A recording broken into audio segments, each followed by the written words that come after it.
5, 4, 3, 2, 1, 0. Adik-adik, Benny melihat teman-temannya latihan drama. Benny melihatnya minggu lalu. Pada drama tersebut, pemerannya membacakan puisi. Puisi yang dibacakan seperti berikut ini adik-adik. Nah, di sini ada puisi yang berjudul Kupu-kupu. Nah, ini adalah sebenarnya lagu anak-anak ya, tetapi bisa dibuat menjadi puisi. Mari kita baca puisi kupu-kupu ini dengan lafal, intonasi, dan ekspresi yang benar adik-adik. Contohnya seperti ini. Kupu-kupu. Kupu-kupu yang lucu, kemana engkau terbang? Hilir mudik mencari bunga-bunga yang kembang.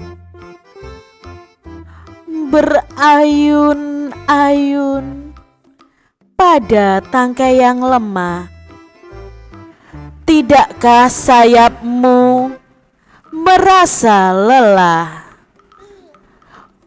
Kupu-kupu yang elok, bolehkah saya serta mencium bunga-bunga yang semerbak baunya? Sambil bersenda-senda semua ku hampiri, bolehkah ku turut? Itu tadi membaca puisi yang berjudul Kupu-kupu. Adik-adik, setiap puisi itu ada kata-kata indahnya. Kita akan bersama-sama memahami makna atau arti dari sebuah kata yang mungkin itu adalah kata yang baru atau kosakata yang baru buat kalian. Dalam puisi Kupu-kupu tadi ada kata elok. Elok itu artinya apa ya?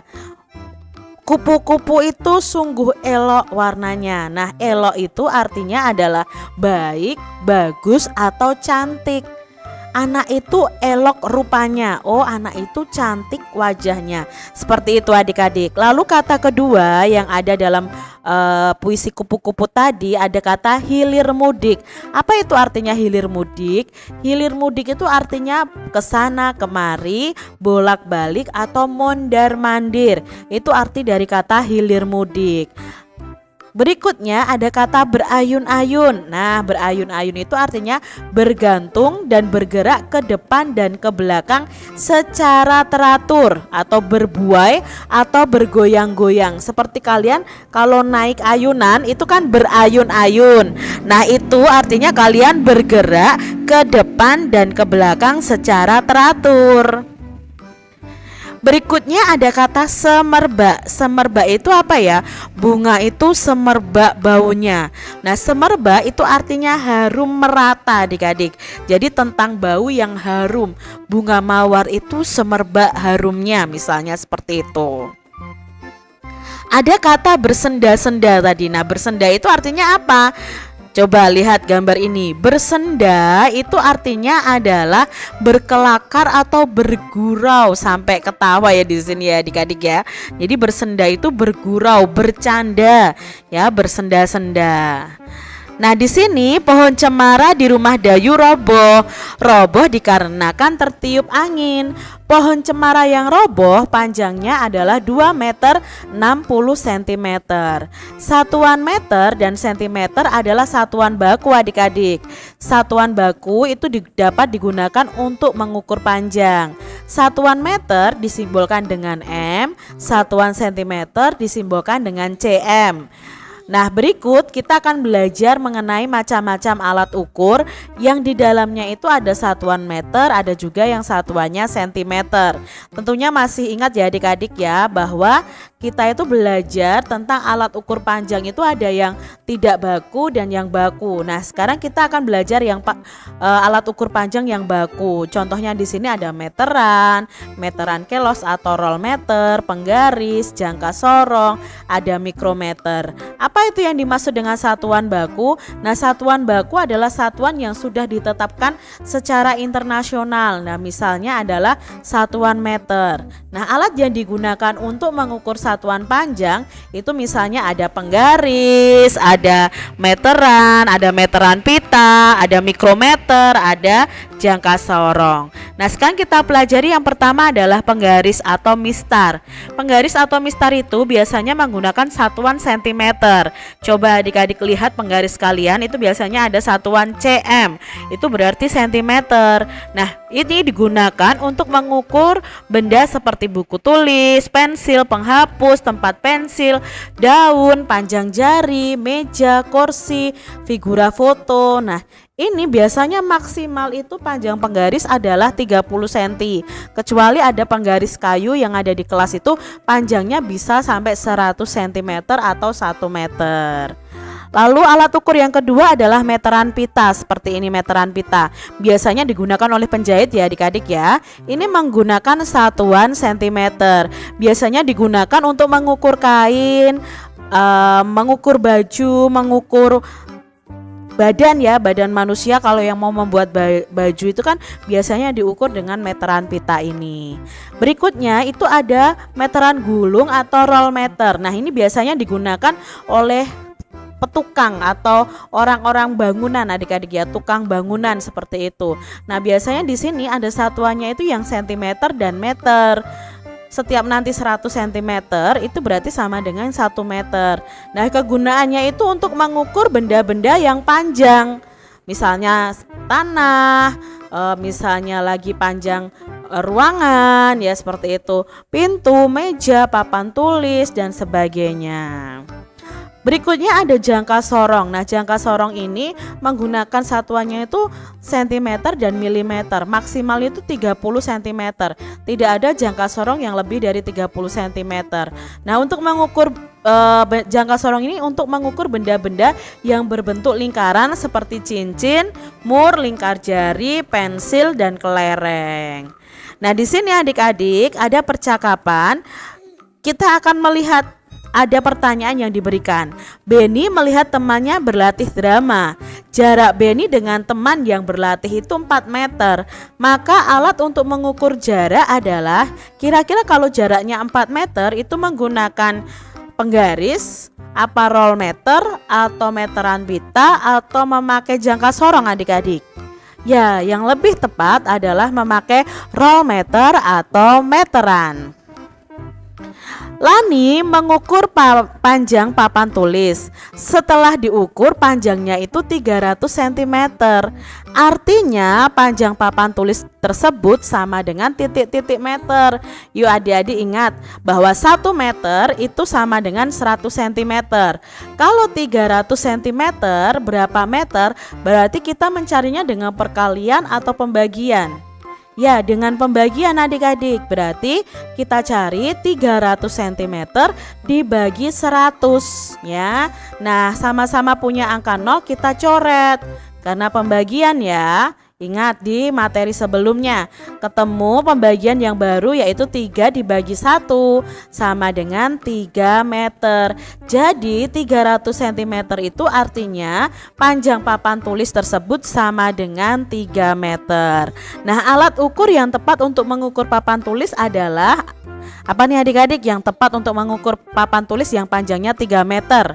Ya, otomatis memakai meteran atau memakai roll meter.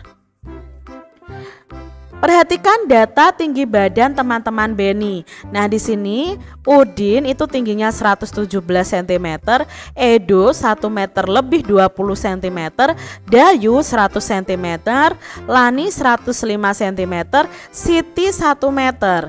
Nah, adik-adik kita harus menyamakan terlebih dahulu, semuanya diubah dalam sentimeter. Nah, mana yang belum sentimeter? Yang ini. Kalau yang Udin sudah sentimeter biarkan saja, berarti tinggi Udin 117 cm.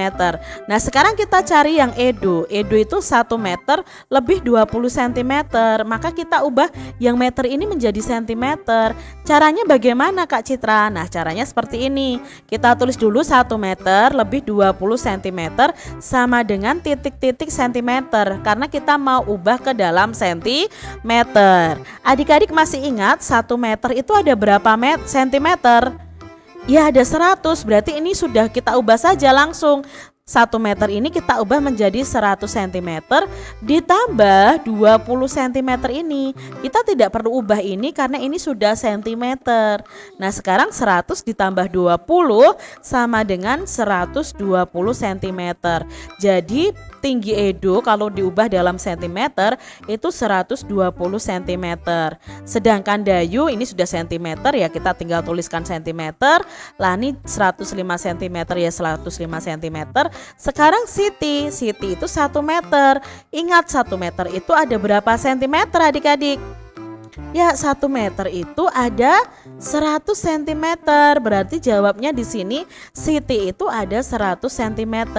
Nah, kalau sudah satuannya sudah sama seperti ini, kita akan bisa mengerjakan soal berikutnya. Pertanyaannya adalah perhatikan data di atas. Teman Beni yang paling tinggi adalah yang mana nih yang paling tinggi adik-adik? Kalian jangan lihat yang sebelah sini, tapi lihatnya yang sudah diubah dalam satuan cm. Siapa yang paling tinggi? Ya, angkanya yang paling tinggi adalah Edo. Berarti teman Beni yang paling tinggi adalah Edo. Lalu teman Beni yang bernama titik-titik dan titik-titik, ukuran tubuhnya paling pendek. Siapa yang paling pendek di sini? Paling pendek ada 2 orang, yaitu ya Dayu 100 cm dan Siti, karena tinggi badan mereka sama, yaitu 100 cm. Berikutnya, coba urutkanlah nama teman-teman Beni dari yang paling pendek hingga yang tertinggi. Kalau diurutkan dari yang pendek, siapa dulu nih adik-adik? Nah, kebetulan yang paling pendek di sini ada 2, ada Dayu dan Siti. Berarti bisa ya kalian pertama Dayu, bisa juga Siti, atau kebalikannya juga bisa. Nah, setelah itu siapa tinggi badannya dari yang paling pendek ke tinggi?